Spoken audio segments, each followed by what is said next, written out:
But let's talk about this. Since we've got everybody, I wanted to talk about this recent survey. And we all love surveys. Harrison was specifically saying they are the cornerstone of his journalistic integrity. That's right. Every piece of journalism he's ever done relies on a poll. But I just want to play this little video that's going to hurt Luke and my feelings, but it's just, I had a feeling this was the way it goes. I would say that this is, from at least a political point of view, quickly turning into a dud of a story. What am I talking about here? Which is wild. This has been for 3 weeks. Exactly. Take a look here. Google searches for Epstein down 89% versus just 3 weeks ago. Falling through the floor. It is no longer the top term searched alongside Donald. I love how this guy's job is basically to interpret surveys that are good for Trump. And like, they know it's going to get headlines. They know people are going to talk about it. So to be like, oh, wow, CNN's praising Trump. Look at that. Yeah.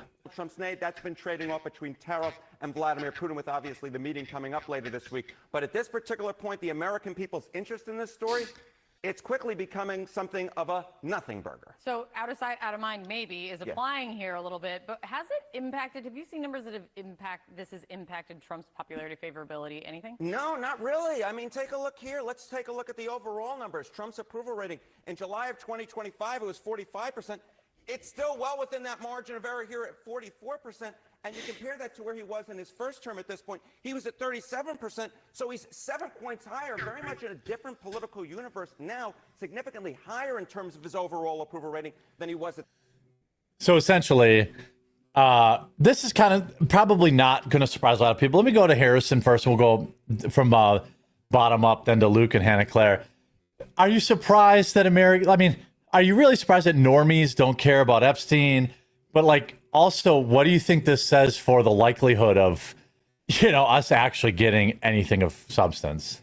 Well, I didn't think we were ever going to get anything of substance. I mean, I sort of always had that as a foregone conclusion.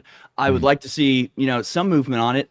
I still don't know what the hell to make about the whole Epstein thing. I still don't get what Trump was doing. I think it means that he is finally doing what he should have done, which is just not bring it up and not lie about it and not pretend to be releasing things and not actually release anything. You should just, if you're not going to do anything, just don't talk about it. Total unforced error, right? Like he could have just said, the Democrats deleted everything. I'd release what I could, but there's nothing there. Boom, done. You can make the argument. This is why I keep saying on my show, like, I don't want to give advice to the enemy, but it's like, there's a way to do it where you could have come out and said, hey, look, this is not how we do things. We have, a process that people go through, and we're not just going to release people's names without convicting them of a crime. We don't do that in America. Like, there was a way to do it. The way they did it was just, it's baffling. It's inexplicable. I mean, it's beyond unforced error. It's like, an unforced suicide almost. It was completely ridiculous. Unforced, they didn't. They didn't take their own life. Luke, what do you make of... Like, Luke and I have reluctant. You're promoting and taking CNN seriously. How dare you? No, hold on. Let me set this up. All right. We reluctantly took the black pill a couple weeks ago on this. Sorry. It was the number one, trending, search on X for an extremely long time. Right. On X. Yes. Right. I think we can't underestimate the power of this story. And I know a lot of people are like, oh, no, it's fine. It's okay. Boomers who don't have internet access and still pick up their phones for polls don't know about it. Okay, whatever. Overall, when we look at the impact of this still is going to have a lot of lingering questions. I'm seeing, again, I don't even look for this stuff. Every comment responding to anything this administration does always has comments about Epstein. It's true. Right? Always. So this is an issue that I think Trump has once again 180'd on. Last week, he specifically called it again a Democratic hoax after trying to say, we're going to have some releases. He can't keep his messaging straight. Exactly. He's like, hey, we're going to release everything. Then he's like, it's a hoax. It's like, what? Dude. Yeah. Journalists are going to keep asking about it. There was a judge today that just denied the motion to unseal the documents. And what a surprise. We all knew that was happening here. Shocking. I think a lot of people want to sweep this story under the rug, but I'm not willing to forget it and forgive it, since there's still high-level predators out there hurting small children. And until those guys see justice, there's a big question about who's really running our government. And that question, I think, will remain throughout the duration of his presidency unless something is really addressed or released or done. Now, will it be as strong as it was a couple days ago or a couple weeks ago during the kind of crescendo moment? No, of course not. Of course, interest will go down. But still, this is an extremely important story for a lot of people, a lot of the people that are a part of his base, a lot of the kind of commentary groups. We still hope that there's, achievements and there's good things that are made under Trump's presidency and good things that happen, of course. But this is an issue that I think will still be very prominent for the months and years to come. Well, I use my audience kind of as a normie litmus test. They aren't as politically charged as probably Harrison's or yours.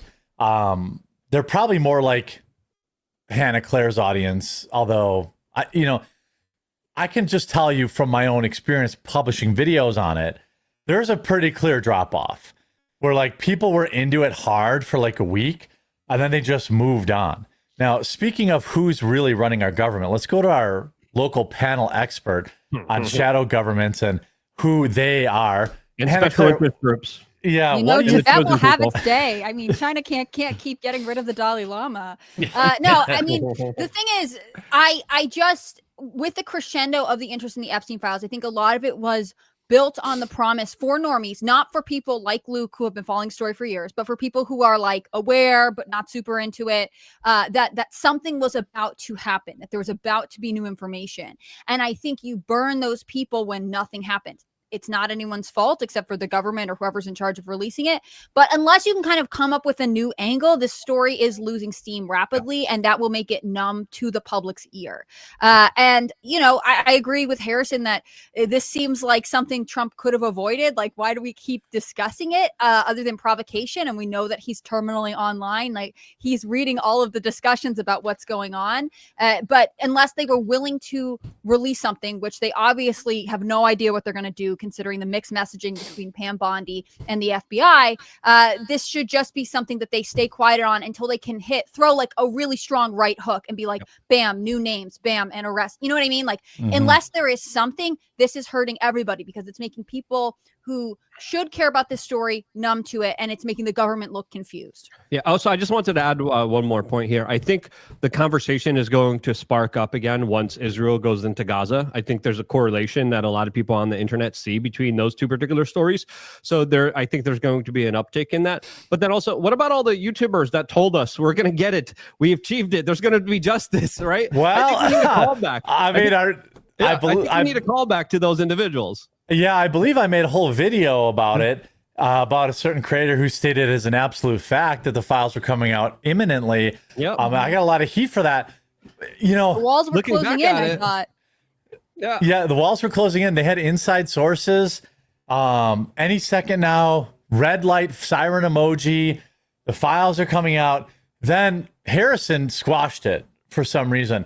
Why do you think Harrison? I think the point that Hannah Claire made about like the information was coming out fast and furiously and everyone was interested. And then like once nothing came out of it, like that's the third time now that's happened, basically kind of the original trial and kind of Spectre after it. Then like right away when Trump was elected, now, when Pam Bondi said the files were on her desk, oops, just kidding. The files are all randomly converted into VHS tapes of CP and there's no files. And then the FBI, going over 100,000 documents and redacting Trump's name, except poof, those documents disappeared and they're all CP. And Pam Bondi, she's not going to put victims in harm's way, Harrison, no matter how mumuch you demand it. Meanwhile, it's the victims going, no, we want this released, please, actually. They're like, on the forefront of demanding it be released. The whole thing, it's been such a cluster. I wonder what the Ghislaine Maxwell outcome is going to be. Is she going to get a pardon or something? I think it's going to crop up again there. I think it is, very closely related to what's happening in Israel. And, I think the Democrats realized they might be able to use this against Trump for a while. And so they were, pushing it out quite a bit. But, they have the attention span of, they ADHD moved down dogs. In about a day. Yeah. Yeah. They'll throw a different bone and they chase that then.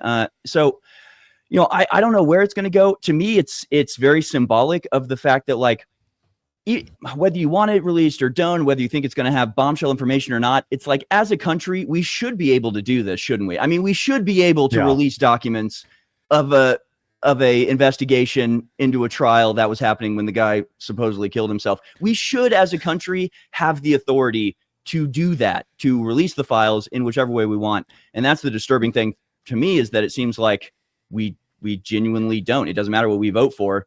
The people aren't going to let it happen. Well, that's they released a very disturbing sign. They released the JFK files and the MLK files and the RFK files. Yeah, there are still some people holding on that this isn't everything and there's a cover up. But why didn't they look at that and just say, like, well, basically everybody moved on? Like, they could have released, I mean, they clearly have documents. But I want to go back to something you alluded to, Harrison, and this is something we talk about on the show. I'm going to kick it back to you and then go back up to Hannah Claire and then Luke. There was a pretty interesting timeline of Ghislaine getting interviewed, talking about 100 names, making a statement about how Trump wasn't involved in anything, which I never believed Trump was. Maybe he did some business dealings with Jeffrey. That I would believe. But I don't think he was banging like little kids. I mean, I could be wrong, but I don't think so. And then suddenly she's in an even lighter security prison. And then Trump says that happens all the time. I said, well, I don't really think people who are serving 20-year prison sentences for human trafficking generally get sent, moved to the lightest possible security level prison in the entire system very often. Was there you alluded to some sort of deal. We talked about this.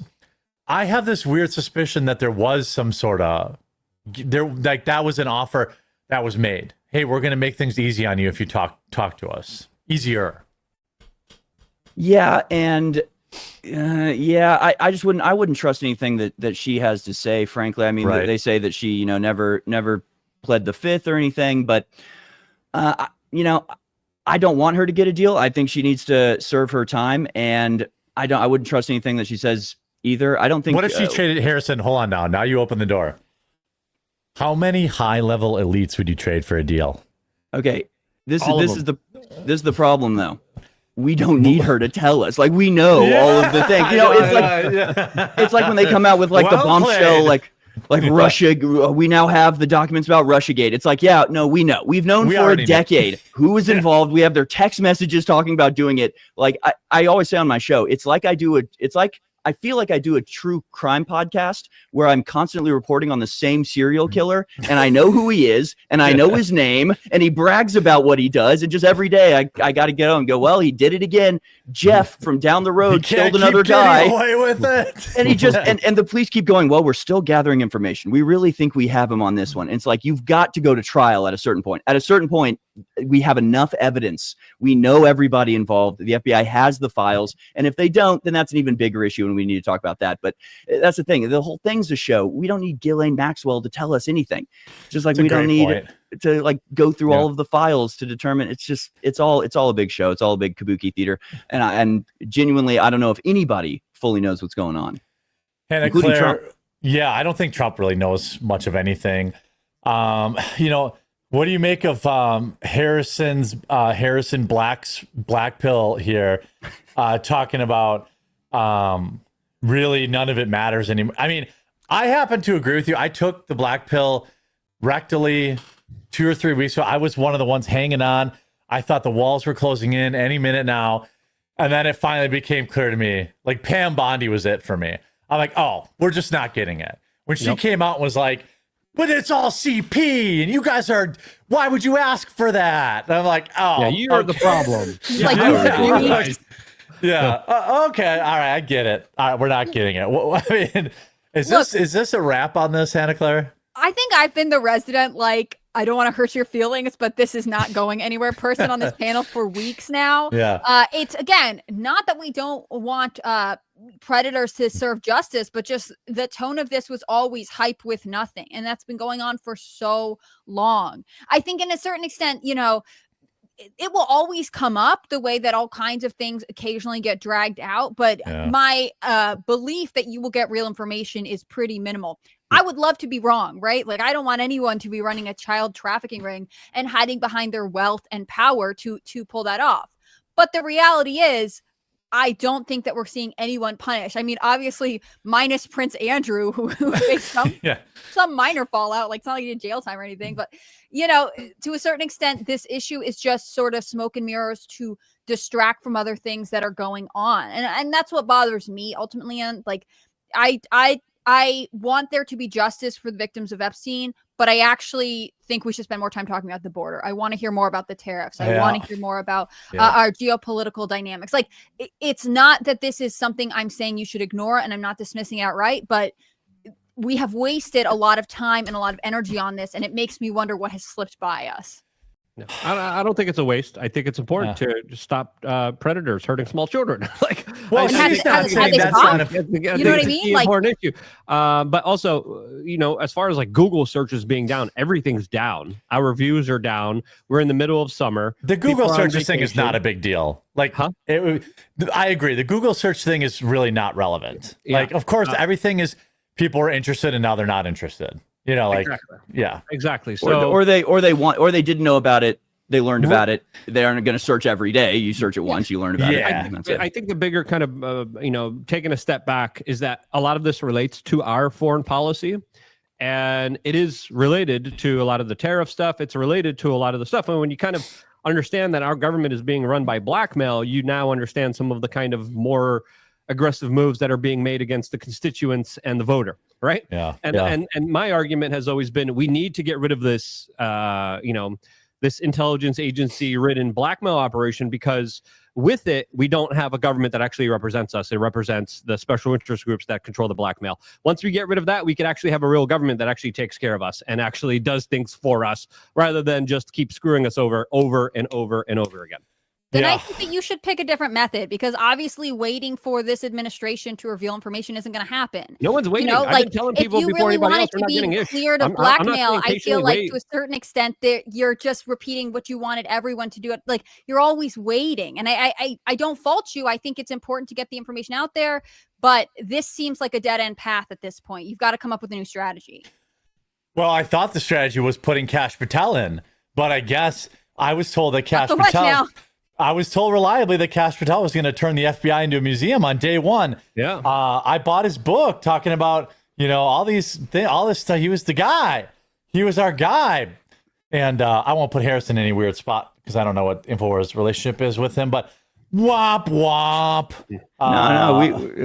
InfoWars is completely independent. I'll talk trash about anybody I want. No, Kash Patel is a complete disappointment. However, it might not be his fault, to be fair. Well, you got to have a little bit of sympathy. So, you know, it's amazing what they do to these guys. And, you know, we see it, but they're not the first ones to go through it, right? These guys like Kash Patel and Dan Bongino, they're talking a big game, and then they get taken into a back room somewhere and they come out like a different person. But we've seen that before with things Fox like News interview was like, oh my God, they're like sweating and there's like, no, it's so embarrassing. But we see the same thing happen when like you have sports teams, you know, some sports player will come out and go, I'm not wearing that rainbow crap.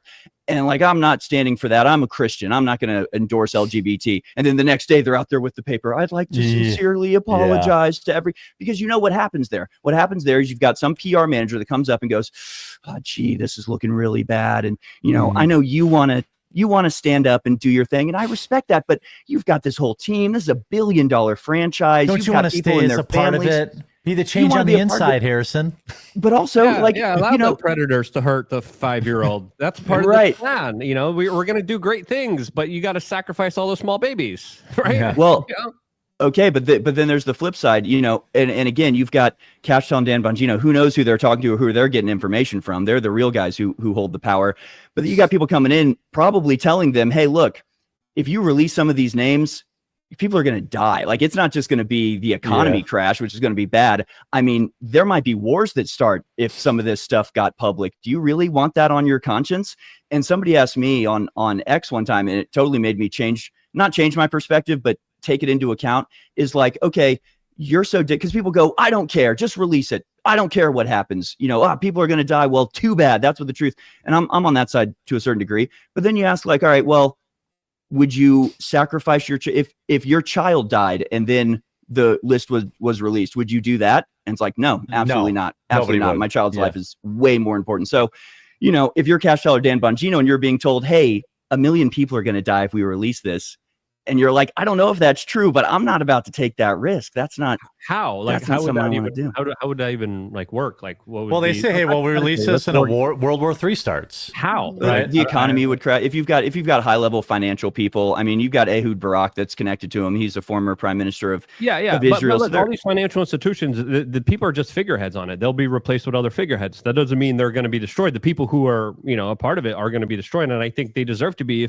If you're going to be destroyed by hanging out and doing weird things with predators and pedophiles, I think you need to be exposed because you're a danger to society. Well, let me wrap up this segment. I just want to say that, you know, somebody was offered on this panel a declassifier in chief role, and that was also never delivered. Yeah, that never was realized either. I don't want to. I'm not saying who was doing what. You know, maybe he was enjoying his 20-year-old girlfriend in a $10 million mansion. And he forgot to do it. I don't know. I mean, I don't know. I think we all know why that didn't happen. I think in hindsight, I think we know why I'm not the declassifier in chief. Okay.